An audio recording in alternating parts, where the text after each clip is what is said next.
जन्म कुंडली में बुध और सूर्य दो ग्रहों का इकट्ठे बैठना बुध आदित्य योग कहलाता है। यद्यपि बुध और आदित्य योग प्रायः सूर्य के साथ बुध अस्त ही रहते हैं।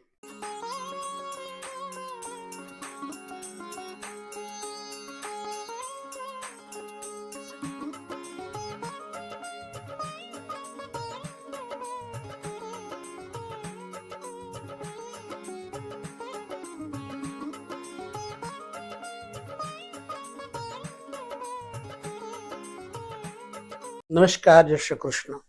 योग्य आचार्य, योग्य ज्योतिषी, योग्य चार्टर्ड अकाउंटेंट, योग्य वकील और योग्य जीवन में प्रत्येक कार्य में जो बनते हैं उनके लिए यह वीडियो ध्यान से समझने की है। जन्म कुंडली में बुध और सूर्य दो ग्रहों का इकट्ठे बैठना बुध आदित्य योग कहलाता है।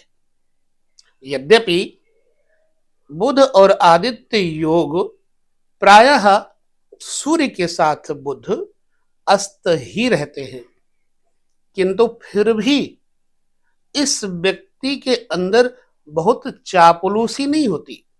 यदि बुध अस्त ना हो तो भी व्यक्ति उदार होगा, अस्त होता है बुध तो भी व्यक्ति उदार होगा, कपटी नहीं होगा, स्पष्टवादी होगा। बुध और सूर्य इकट्ठे बैठने पर जातक की जो वक्तव्यता होती है, व्याख्या करने की योग्यता होती है, बड़ी प्रखर होती है। हाँ, बुध और आदित्य यानी सूर्य और बुध के ऊपर शनि जैसे जो मतलब स्लो स्पीड वाले ग्रह हैं, कम गति वाले ग्रह हैं, उनकी दृष्टि ना हो तो बेहतर, नहीं तो बहन और पिता इत्यादि का नुकसान करते हैं। बहन के सुख का और पिता के सुख का प्रायः नुकसान हो जाता है। दांतों का, आंखों का, आंतों का भी प्रायः स्वास्थ्य में नुकसान होता है। अब बुध आदित्य इकट्ठे बैठने पर व्यक्ति कब धर्म आचरण की तरफ चलता है, कब ज्योतिषी बनता है, उसे समझें। ऐसा व्यक्ति ज्योतिषी बनेगा भी और जो बोलेगा वो होगा भी सच, यदि ये ग्रह पर विशिष्ट रूप से शुभ ग्रह देखते होंगे। अब यहां पर हमें समझना है शुभ ग्रह कौन कौन से हैं। मान लीजिए आपका बुधादित्य योग है, उस पर शनि की दृष्टि नहीं है। मसलन आप बुद्धिमान हैं, योग्य हैं, शनि की दृष्टि होने पर थोड़ा चतुर चालाक और ज्यादा लोभी प्रवृत्ति के हो जाएंगे। अपने बुद्धि का जो प्रयोग है वो लोभ के लिए करेंगे, तो संसार में थोड़ी आपकी मतलब हानि होगी, निंदा होगी यश कीर्ति में। अब जो यश कीर्ति में बढ़ाने वाले योग हैं वो आपको बताते हैं ग्रहों का प्रभाव। यदि बृहस्पति देखते होंगे, आपके बुध और सूर्य मान लो लग्न में बैठे हैं और बृहस्पति पंचम में बैठ करके नवम दृष्टि से देखते हो, या सप्तम में बैठ करके सप्तम दृष्टि से देखते हो, या भाग्य स्थान पर बैठ करके पंचम दृष्टि से देखते हो, तो ऐसी अवस्था में आपके बुध और सूर्य पर जब बृहस्पति की दृष्टि पड़ेगी तो पहली बात, आप एक आध्यात्मिक प्रकांड विद्वान होंगे। आध्यात्मिक चेतना से भरा पूरा आपका जीवन होगा। आप छोटी सी बातों के लिए कभी लड़ेंगे नहीं, लोभी नहीं होंगे, उदार और दानी होंगे, और साथ ही साथ बड़े प्रदत्त ज्ञान योग्य क्षेत्र में आपकी ख्याति प्राप्त होगी आपको। फिर आप जो भी अपने वाणी से बोलेंगे वो यथार्थ हो जाएगा। ये बुधादित्य योग वाले व्यक्ति का प्रभाव है। लग्न के अंतर्गत मान लो बैठा है, तो मैंने एग्जाम्पल दिया। अब ऐसे में व्यक्ति का चित्त देखने में फेस बिल्कुल शांत होगा। जब तक उसे कोई छेड़ेगा नहीं तब तक वो बिल्कुल मौन रहेगा। जब कोई उसे छेड़ेगा तो ये व्यक्ति उसे छोड़ेगा नहीं। अपनी योग्यता, अपनी उदारता भरे शब्दों से अगले के मुंह पर ही उसको अपनी तर्क शक्तियों से शांत करने की क्षमता रखता है। तो बुधादित्य योग वाला व्यक्ति ज्योतिषी बनता है। यदि बृहस्पति की दृष्टि पड़ रही हो तो निर्लोभी ज्योतिषी बनता है, मतलब लालच नहीं होगा ज्यादा। अब अगर बुध और सूर्य इकट्ठे बैठे हुए पर शनि की दृष्टि पड़ रही होगी तो मैं पहले ही बता चुका हूं कि एक तो पिता और बहन और बुआ मौसी इत्यादि संबंधों में किसी भी प्रकार से आपको दुखद सूचित सूचित करेगा, कष्ट देगा, माइनस पॉइंट में ले जाएगा।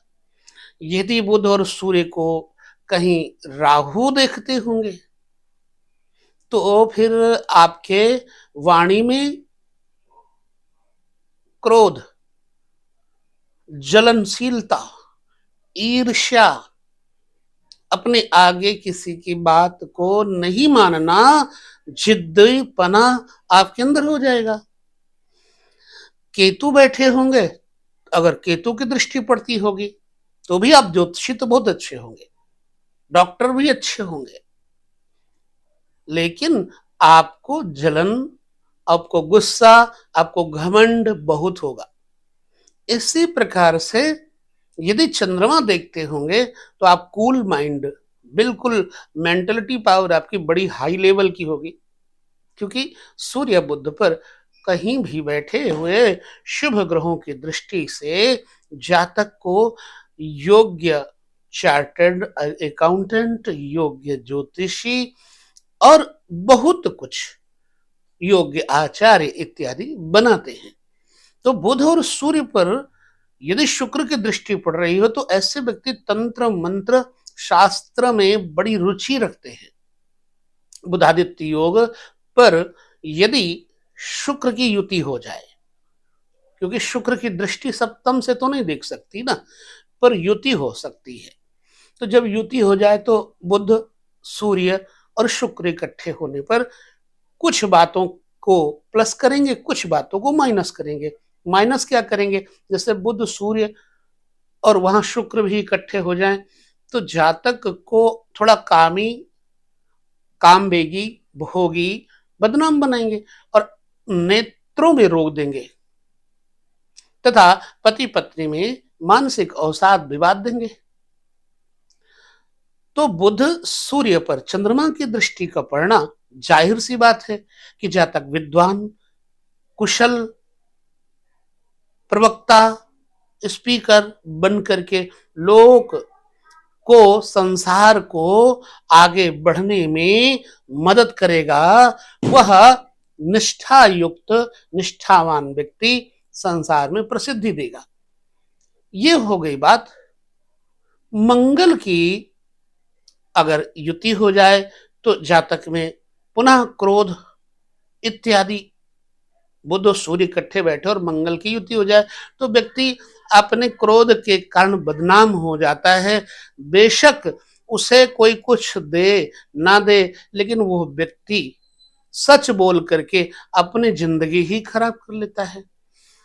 तो इस प्रकार से हमने सारे ग्रहों की एक चर्चा आपके बारे में आपको बताई कि अगर आपका बुधादित्य योग है तो आप कितने, किस क्षेत्र में विकसित जीवन जी पाएंगे। अब इसी बुधादित्य योग को लेकर के हम अगले वीडियो में थोड़ा और विस्तृत करने का प्रयास करेंगे कि बुध और सूर्य कहां पर बैठ करके किस किस क्षेत्र में आपको बहुत अच्छा प्रतिफल देंगे, कौन कौन से कार्य क्षेत्र में बढ़ोतरी देंगे। वैसे मैं इतना शॉर्ट में बता दूं कि बुधादित्य योग लग्न में हो तो बढ़िया, तीसरे घर में हो तो बढ़िया, पांचवें घर में हो तो बहुत बढ़िया, नवें घर में हो तो भी बहुत बढ़िया, 11वें घर में हो तो व्यक्ति समाज सेवी हो सकता है। तो बुधादित्य योग सप्तम भाव में होने से थोड़ा पति पत्नी में मानसिक अस्थिरता इत्यादि देंगे, परंतु जातक की पत्नी बहुत बुद्धिमान योग्य होगी। जातक थोड़ा लल्लू किस्म का होगा, मतलब थोड़ा मूढ़ किस्म का होगा। इसलिए सप्तम में बुध और सूर्य का होना स्वयं को नहीं अपितु जातक के जीवन साथी को, स्पाउस को बुद्धि युक्त बनाता है, सी वगैरह बनाता है। आगे पुनः चर्चा हम लेकर के करते रहेंगे दो ग्रहों की स्थिति पर। विदा लेते हैं। नमस्कार। जय श्री कृष्ण।